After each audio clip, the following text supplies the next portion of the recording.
안녕하십니까. MD 미션 스쿨의 조래을 목사입니다.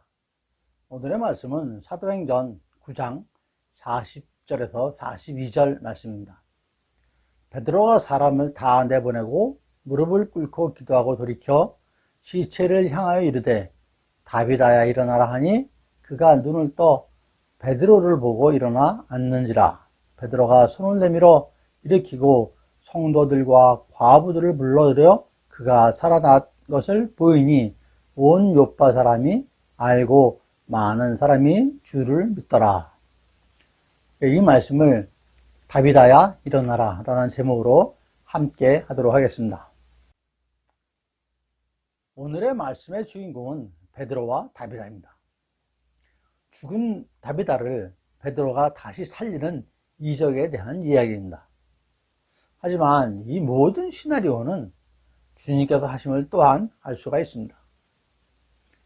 오늘은 이를 통해서 주님께서 주시는 말씀을 나누고자 합니다. 먼저 다비다에 대해서 말씀을 나누도록 하겠습니다. 오늘의 본문에 앞서서 36절에서 다비다에 대해서 소개하기를 욥바에 있는 여제자라고 소개합니다. 다비다가 있었던 욥바는 아름다움이라는 뜻을 갖고 있습니다. 욥바 하면 기억나는 게 있으시죠? 요나가 하나님의 명령을 어기고 다시스로 가려고 욥바에서 배를 탑니다. 다비다라는 이름은 아람어이며 헬라어로는 도르가입니다. 이는 암사슴, 즉 양양을 뜻하는 그런 언어가 됩니다. 이름을 소개한 후에 다비다에 대해서 개역 성경에서는 선행과 구제하는 일이 심히 많더니 라고 하고 있습니다. 우리말 성경에서는 그녀는 언제나 선한 일을 하고 가난한 사람도 도왔습니다 라고 기록을 하였습니다. 특히 다비다를 여제자라고 칭하였습니다. 성경에서 여제자로 칭함을 받은 여인은 오직 다비다뿐입니다. 믿는 무리를 통틀어서 제자들이라는 용어를 많이 쓰죠. 제자라고 정확히 표현한 사람도 그렇게 많지가 않다. 그러니 미루어 짐작하건대 다비다의 믿음 생활이 얼마나 경건하고 삶이 얼마나 아름다운지 저희들이 알 수가 있습니다.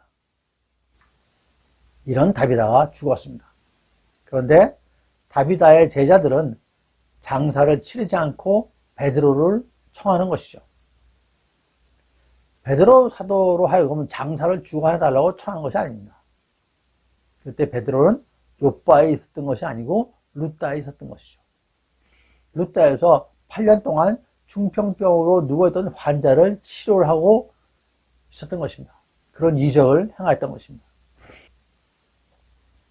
과부들은 그런 베드로가 다비다를 다시 살려줄 수 있을지도 모른다는 생각이었을 것입니다. 사도행전 9장 40절에서 베드로는 무릎을 꿇고 기도한 후에 다비다야 일어나라 하며 죽은 다비다가 다시 살아났습니다. 이는 예수님께서 죽은 지 나흘 후에 살리신 나사로를 연상케 합니다. 예수님께서 죽은 나사로가 무덤에 있는데 돌을 옮기려 하고 나사로야 나오라 라고 부르니까 살아나는 것을 생각할 수가 있습니다. 또한 예수님께서 죽은 나인성 과부의 외아들을 살릴 때 청년아 내가 네게 말하노니 일어나라 라고 하셨습니다. 그 청년이 살아났죠. 영적 명령은 능력이 있는 것입니다. 예수님과 베드로의 영적 명령에서 우리는 이를 알 수가 있습니다. 여러분, 예수님과 베드로의 죽은 사람을 다시 살리시는 이적 자체가 성경에서는 그렇게 중요한 사항이 아닙니다. 오늘의 과부 그리고 여제자인 다비다하고 나인성 과부는 과부임에도 주변 사람들로부터 그들의 삶을 통해서 칭찬받는 사람들이었습니다. 그리고 이들의 얘기는 바로 복음 전파의 이야기로 이어집니다.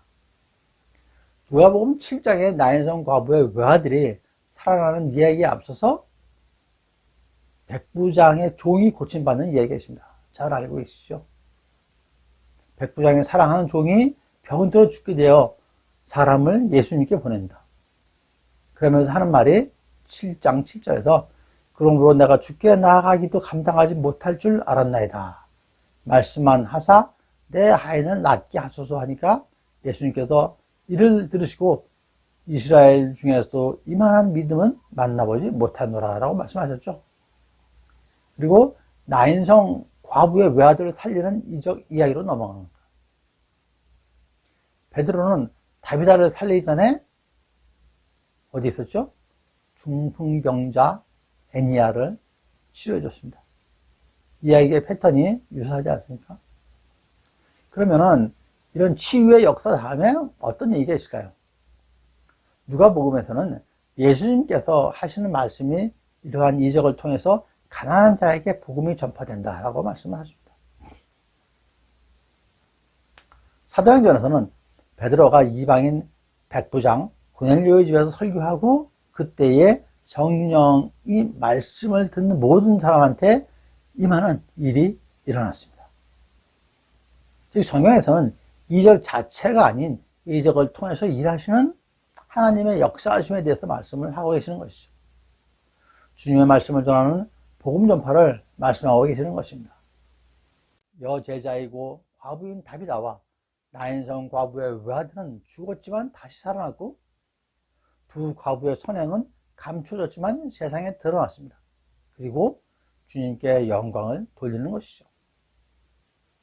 그들의 죽음이 개인만을 위한 것이었다면 그 의미는 별로 중요하지 않았을 것입니다. 그러나 그 사건이 중요한 것은 그들의 삶이 선한 일을 하고 주님의 영광을 드러냈기 때문이고 후세에도 영원히 주님의 사랑을 전파하고 주님을 따르는 제자도를 보여주었기 때문일 것입니다. 그들을 통해서 많은 사람이 주를 믿는 자리로 왔다고 기록을 하고 있죠. 다음으로 베드로에 대해서 살펴보도록 하겠습니다. 성경에는 베드로가 예루살렘 공회에서 설교한 것에 대해서 기록한 후에 스데반의 순교와 사울이 다메섹에서 예수님의 부름을 받은 장면이 기록되어 있습니다. 그 베드로의 그 이야기 중간에 있는 것입니다. 성경에서는 그러한 박해의 상황에 베드로가 중풍병자의 치료와 다비다가 살리는 이적에 대해서 기록하고 있는 것이죠. 그런데 다비다를 살아나게 한 베드로는 이후에 시몬의 무두장이의 그 집에 머물렀다라고 기록을 하고 있습니다. 이런 큰 이적을 행하는데도 베드로는 자만하지 않고 겸손함을 보여주는 장면입니다. 무두장이는 죽은 짐승의 가죽을 다루는 그렇게 가공을 하는 직업을 말합니다. 죽은 짐승 가죽을 벗겨서 천막 같은 생활용품을 만드는 사람인 것입니다. 우리말 성경에서는 어떻게 기록이 되냐면은 가죽 제품을 만드는 시몬의 집이라고 기록을 하고 있습니다. 당시 율법으로는 죽은 짐승을 다루고 만지는 일은 매우 부정한 걸로 여겼습니다. 그래서 이 무두장이라는 직업은 그 부정한 일로 여겨지기도 당연한 거죠. 그러면 다비다가 요바에서 더 머물게 된다면 어디에 있어야 할까요? 죽었던 자기를 살려준 베드로가 자기 동네에 며칠 더 머물러야 될 상황이 됐는데 자기의 생명을 구해준 베드로를 다비다가 가만히 모른 척하고 있었겠습니까? 하지만 베드로는 다비다의 집이 아닌 무두장의 시몬의 집에 머물렀던 것이죠. 그렇다면 베드로는 왜 편하게 쉴 수 있는 다비다의 집을 놔두고 냄새나고 불편한 무두장이의 집에 머물렀을까요? 무두장이는 천대받는 직업이고 가난했고 외로운 사람입니다. 그런 시몬을 베드로는 주목했고 그의 집에 찾아가 거기서 머물렀던 자신의 행동을 통해서 자신이 전하는 복음이 무엇인지, 자신이 사람들에게 말하고 싶은 예수님의 사랑이 무엇인지 말하고 싶었던 것이죠. 자신의 삶을 통해서 복음을 전하고 싶었던 것입니다.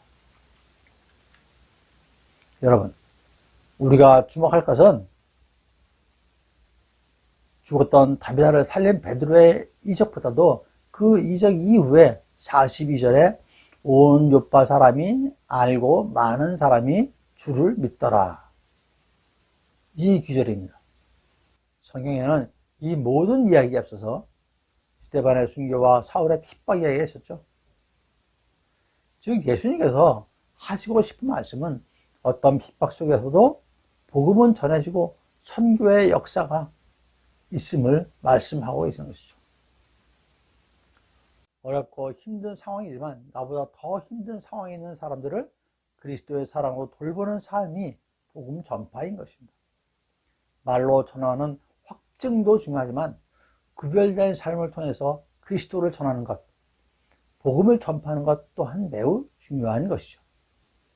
그러한 복음 전파는 멀리 이방까지 전해지는 것입니다. 그리고 그리스도로 인해서 받는 핍박은 복이 있다 하셨습니다. 아무쪼록 이 시간 성령님께서 함께 하시어 참된 생명의 주님께서 여러분께 위로와 평안의 그런 시간이 되도록 하여 주시기를 축원드립니다. 능력의 주님께서 일어나라 라고 말씀하십니다. 일어나십시오.